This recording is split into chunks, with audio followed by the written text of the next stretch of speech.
Hey guys, I hope you're doing well. We're in Genesis 27 this week, and continuing on with the story of Esau and Jacob and Isaac and Rebekah. And really, there's so much family division going on. There's so much family drama going on, and for me, I see how much family drama exists in our current culture, and I'm like, man, lots of us can identify with this, right? Family drama, sibling rivalry, favoritism from parents. I mean, all of this kind of stuff, right? We can identify with this stuff. We know we've seen this stuff. Some of us have experienced some of this stuff. And so the reality is Genesis 27 starts with Isaac, the father, wanting to bless Esau. Now we know from the past in Genesis that we are very clear that Jacob, the younger one, is going to be the one that God blesses. He's going to be the one that the covenant comes through. And so we see this man in Isaac who seemingly wants to go against what the Lord wants.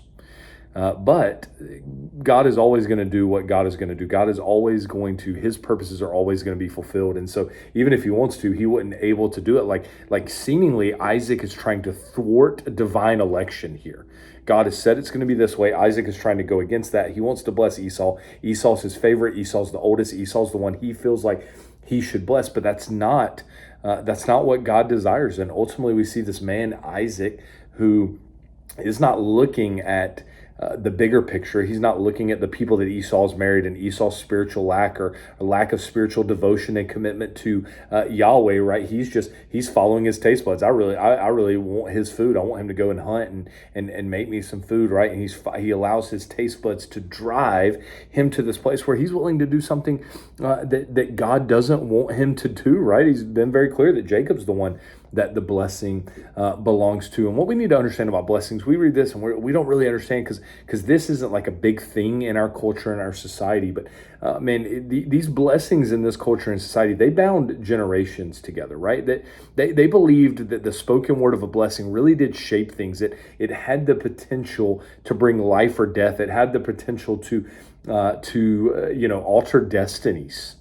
Right, that nobody wanted to live this unblessed life, and ultimately Isaac, the reason that he spoke this blessing is because he really did have faith that God's blessings were going to come true, that God's blessings spoken out of his mouth were going to come true. Right, they were huge socially, and they were, if it was spoken, man, it was as good as done. It was seen by other people as a prophetic message from the Lord, and so we see Isaac wanting to do this. We see Rebekah, who believes that what God has said is true, who believes that Jacob is the one who should be, who should be blessed in this.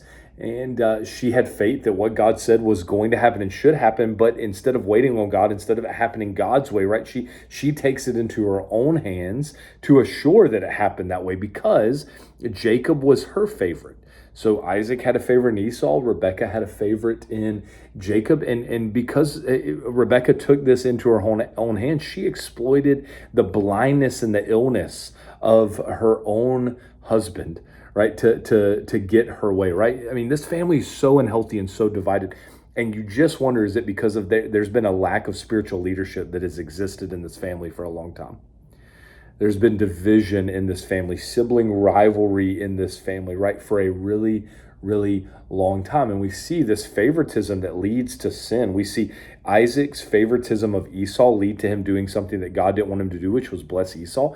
We see Rebekah's favoritism of Jacob lead her to exploit her husband's ailments and illnesses and sicknesses and blindness in order to get her way, in order to make sure, assured that what she wanted, but what was also what God wanted was going to happen. And she takes it into her own hands and she tells Jacob, hey, here's what we're going to do. She gives him the game plan, and Jacob's scared about it, he says, right? He's scared to get cursed. He's scared to get caught. I think, he's going against his father's desire. But also the younger person getting the blessing is going against every social convention that's ever existed. However, we find Jacob. Remember, he exploited the vulnerability of Esau when Esau was hungry to get his birthright. Now he's exploiting his father's blindness to get this blessing. Jacob's a man who's constantly exploiting the vulnerabilities of his family members to get what he and his mom wants. And what I think is interesting is not once in this passage does it say that Jacob is actually concerned or cares about being a deceiver.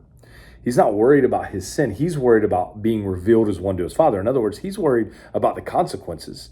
He's worried about getting caught. He's not actually worried about his actions, right? This shows us that Jacob has an integrity problem. It shows us that God can use people even with integrity problems, and God's purposes still come about even when people try to get their own way or go about it from sinful places.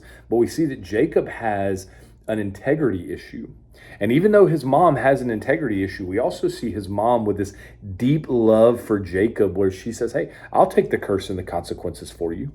Right, I've been reading this summer for fun. I've been reading through the Harry Potter books, and when I read this, it reminded me of those books where a mom was willing to step in front of her son and take the curse, and because of that, her son ends up living. Right, for me, that points us to Jesus, right? Because he stepped in front of us and took on sin and the wrath of God for us. Right, we get to live as a result of that, and so Rebecca was willing. That's how much she loved her son Jacob. She was willing to do that for him. And so Jacob was a deceiver. He knew what he was doing was wrong. And even, during the deception, when he's talking to his dad, right, he brings God into the equation, right? He ends up, how did you find the food so quickly? His dad asked him.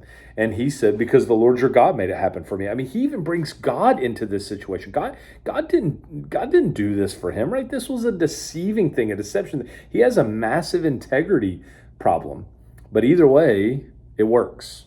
Right, because this is what God's purpose was. It was always going to work, no matter how it went about. God was going to do what he wanted to do, but there are still consequences that will always exist from our actions, even if God's purposes still work themselves out in regards, or even in sinful ways. And so we see Isaac blesses Jacob, right? Isaac blesses Jacob with land fertility, with relatives that will bow down to him and serve him. And this is an irrevocable blessing, right? And so we see Jacob take the birthright and the blessing from Esau, and Isaac has nothing left for Esau.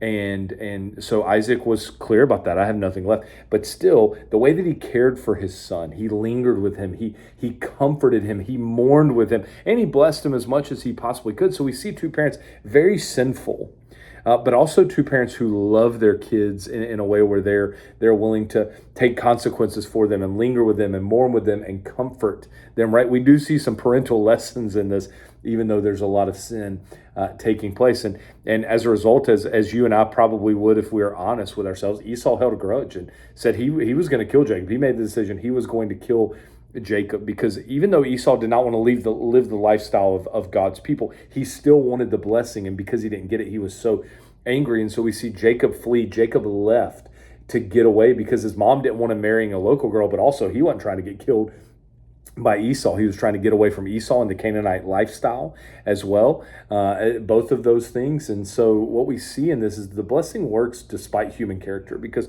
God does see and God desires the bigger picture. God has his holy purpose, even in the middle of this conflict and division and sin. He uses sin and deceit to accomplish his purpose. This is about God's sovereign grace, not about human faithfulness. God is faithful, and God's going to do what he's going to do regardless of what humans do. But we do need to, even though that's true, we do need to understand the consequences still happen. I mean, think about the consequences that resulted from this, right? Esau wants to murder. Jacob flees and ends up deceived by Laban and his older sons when he marries and has kids. Rebecca has no contact with her sons for the foreseeable future. There's no memorial for her when she dies, and Isaac lives on without any significance from this point on. I mean, think about God's purposes still happen, but there's so many consequences. And so, yes, do we want God's purposes to happen?